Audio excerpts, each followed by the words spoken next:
What's up guys, you're watching a Life TCG. Got a video for you today on Legacy Jeskai Control. Now, in recent months, or even a bit before that, Jeskai Control has picked up a reputation as being a bit of like a pet deck for people that are kind of out of touch.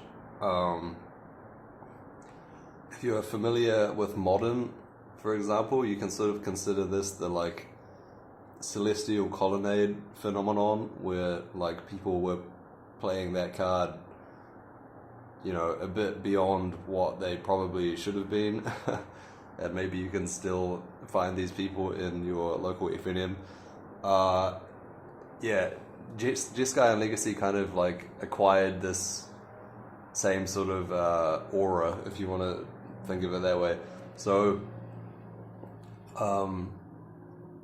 if you remember a few months ago, I was playing Jeskai and Legacy quite a lot. The reason why I stopped playing it is because I felt that the like mirror matches where your opponent had expressive iteration and you didn't were just a bit of like an uphill battle. So whether they were also Jeskai builds using iteration or like the Uro 4-color decks, and then also the matchup versus the initiative was also like not great. Just because you're so creature light, you don't really have very good ways to fight over it if they ever stick something. So those two factors were not very promising. But in general, I thought that the list was relatively strong versus other parts of the metagame. Like I felt that the Delver matchup was very positive. You have good tools versus like lands decks or the artifact decks, or like the Death and Taxes matchup's quite good as well. It's just those few dodgy matchups. But you will know, if you've been following the official announcements and things, that at the beginning of last week, we had a ban announcement for Legacy. Expressive Iteration has been banned. White Plume Adventurer has also been banned. So what I would consider as the like two main metagame predators for Jeskai, this build anyway, got hurt quite a lot. So I think Jeskai is poised to be in a pretty good spot. Like we'll have to see how exactly the metagame shakes out because we haven't had enough data since the ban for like how things are going to settle and what the top deck's going to be. But I'm pretty excited to go back to playing this kind of like reactive control strategy again. So let's get into the list just real quick. It's not too different to what I played in the past because like there haven't necessarily been that many new printings or whatever, and yeah, I'm just like time traveling back to the metagame where I used to play it. We used to play this deck and hoping that like it'll relatively like map back to that. So in terms of the mana, we have 4 basic island, 2 plains, 1 mountain, 2 Tundra, 1 Volcanic Island, then 4 Prismatic Vista, 4 Flooded Strand, and 2 Scalding Tarn. So not playing any Mystic Sanctuary. First of all, the deck doesn't really have strong proactive instant or sorceries to get back with it. So there's no iteration obviously because it's banned, but there's no divination effect of any variety, which makes Mystic Sanctuary much worse. Also, when you're playing Prismatic Vista for more consistent mana, then you have less ways to reliably find the Mystic Sanctuary, and also because you're valuing the like consistent mana, you have 3 non-island lands in your deck, which you use a lot. So it's just overall not the right deck for Mystic Sanctuary. Onto the spells. So again, very similar to what this list has played in the past. We have 4 Prismatic Ending,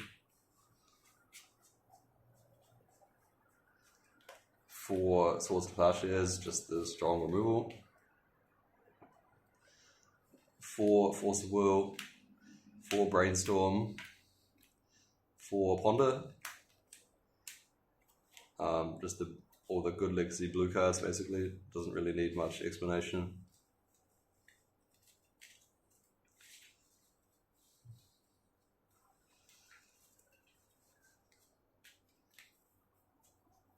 Then onto the more control-specific aspects.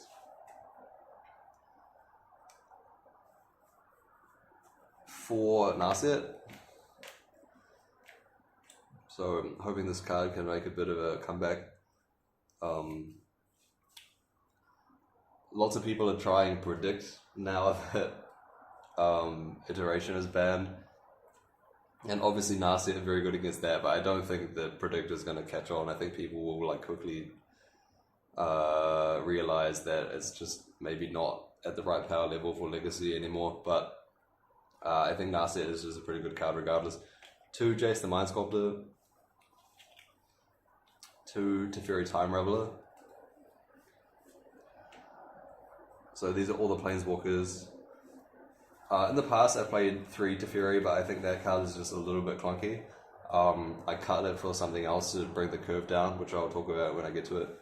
Some people like playing Emperor instead of Jace, or like a split. But I think Emperor, the floor on Emperor is a lot lower because in matchups where you're not like blocking something with the Samurai or using Emperor as removal, like if it's just a thing that like makes bears and attacks, then it's much worse than Jace. So overall I just prefer having the 2 Jace.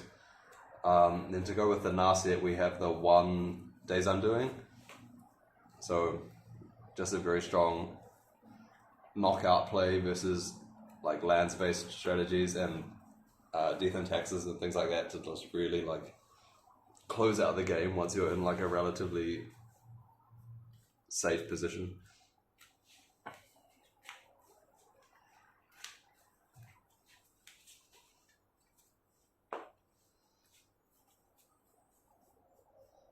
Then as some more reactive cards, we have 1 Flusterstorm, 2 Force of Negation, 2 Supreme Verdicts, and 3 Dress Down. So Dress Down is important just to have more ways to efficiently deal with like constructs from Urza Saga. It's also good versus like Thassa's Oracle.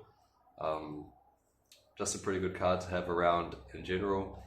Some Sweeper effect is pretty good for your control deck. I prefer Verdict to like Terminus. The fact that it pitches to your forces is extremely relevant, and needing a bit less setup is also quite nice. The Flusterstorm, you could play like Pierce or even the new card, Minor Misstep, instead of this. It's just nice to have a way to fight over spells, especially when you're trying to resolve your Days Undoing. Yeah, 1 Flusterstorm is not too bad, but that slot is pretty flexible if you think there's like another reactive card that would do the job better. 1 Shark Typhoon. In the past I played 2. I just found I was like cycling it early for not that much value. So I'd rather only have access to 1 just as the option for having like a late game win con. And not rely on it in the early turns so much for defense. Yeah, so the only win cons in the main deck are the 2 Jace and the 1 Typhoon. So it's an extremely like reactive grindy deck. So you gotta be able to play fast. Then the last 2 cards in the main deck. So in the past, this was a 2nd Typhoon and a 3rd Teferi. But first of all, I wanted to have more impactful plays on turn 2. Because on turn 1, you have your removal, like your plow or your ending their 1-drop. Turn 3, you have strong plays because you have Teferi and Narset. But it's a little bit awkward on turn 2 because your only real play, of course you can play another cantrip, like another Ponder or whatever, but your only real other thing to do is play Dress Down, which if your opponent hasn't done anything that like gets caught by it, then it's just 2 mana, draw a card. So I wanted the deck to have more like strong proactive plays at 2 mana, so I cut the third Teferi and the second Shark Typhoon for a Counterbalance and a Search for Azcanta. So Search for Azcanta like doesn't look super exciting because it can get hit by Prismatic Ending or whatever, but it's just the case that like if your opponent doesn't deal with it, it like runs away with the game, no question. Free impulse every turn is very strong. Can dig you deep to find your Shark Typhoon or your Day's Undoing in certain matchups that are about like assembling that combo to win, or some of your like key sideboard one-offs as well. Like it's very nice to have that card that can dig you through your deck extremely fast. And then Counterbalance is just like a value play at 2 mana that for a deck that's trying to go long and interact a lot can add up to having a very strong effect over the course of a game. So I've been very happy to have like one of each of these in the main deck. It's not like the old days when you had Sensei's Divining Top and it was like a key part of your strategy to like counter every spell basically. This is more just like a strong value play that the deck can make for 2 mana. So that's the main deck. Moving on to the sideboard, starting with the Sevinne's Reclamation. So I think this is like the best grindy card that the deck can play versus other fair matchups. So this was also part of the reason why I added the Azcanta and the Counterbalance, because I felt that like too many situations where I had the Sevinne's Reclamation and like in a good spot to cast it, but I didn't really have any impactful targets to get back with it. So having these as options, because these are like must kill or like must counter cards for basically any opponent, so they wind up in your graveyard a lot, and having this Sevinne's Reclamation to get them back is a very strong option to have. Yeah, you can think about comparing like to the second Shark Typhoon or whatever. It's obviously a very big upgrade. So yeah, Sevinne's Reclamation I thought was already like quite a strong card. I was already playing 2 copies, but having these in the main deck just gives it that little bit of an extra push, where it's now like even stronger. 2 Surgical just for like anti-reanimator stuff, 4 Pyroblast, 3 Hydroblast. So I've got some Hydro, some Pyro, some Red Elemental, some Blue Elemental, basically all the same. 1 Supreme Verdict as like a 3rd sweeper effect. So a lot of the time in the previous format, people would play like a Kozilek's Return or a Pyroclasm or like some effect like this rather than another Verdict. The reason why I like Verdict is a lot of the time you want the Verdict versus decks like Death and Taxes, for example, and you don't really want to be fetching your basic mountain versus those because it doesn't really cast anything else that you care about. Like, it's obviously not a Pyroblast matchup, so it's actually just better to have the Supreme Verdict. Like, if you think about playing versus, say, like Elves, they're not really wastelanding you, and like maybe having like a cheaper damage-based sweeper is slightly better, but it's not a huge upgrade. Like overall, I just found that having the 3rd Supreme Verdict was a better option, so that's why that's here. But like, maybe the meta turns out to be like not really about creatures at all, and you don't even need this. That's possible as well, but I don't hate the idea of having one more sweeper. Then the last few cards, one Ruination, just the best card versus land stuff now. Like back to basics, or Blood Moon is like much less good now because Boseiju exists and they can just kill them. So yeah, Ruination has become like the stock anti-non-basic card for these Jeskai control decks to play. One Serenity, just as the answer versus like 8-cast and Painter and stuff. So Energy Flux is also not bad. I like Serenity better because Serenity is slightly better versus,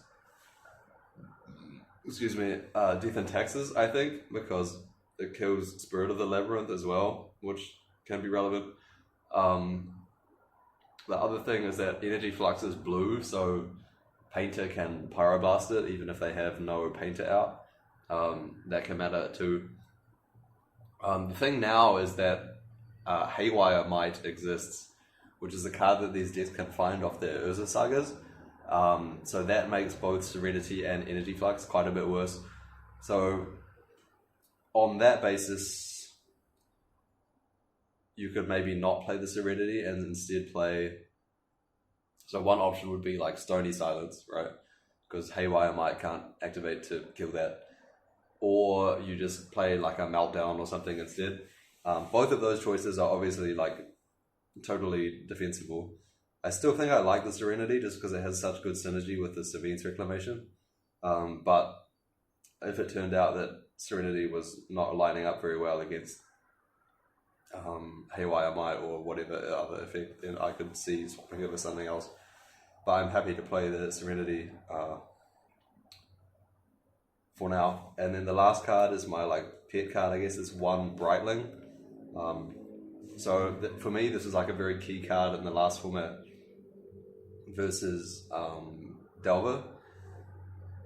Like having the access to the life gain is very important. Having a creature threat that doesn't trigger Maddening Hex. So yeah, the specific interaction versus Maddening Hex I found was like very, very important. But maybe Delver is like worse now because they don't have iteration anymore. Like, not exactly sure how the metagame is going to turn out. So like, maybe this is supposed to be like Monastery Mentor or another completely different card. But I think having access to the life gain somewhere in the 75 does matter. And yeah, as long as Blue-Red Delver is the thing, I expect this card to be quite strong versus that strategy. Just having access to an alternate like creature win con in your sideboard that, first of all, doesn't get Pyroblasted. Secondly, Sevinne's Reclamation can get it back. Yeah, I think it's a pretty strong card to have, and I'm totally happy to keep playing it. So, yep, that is the Jeskai control deck.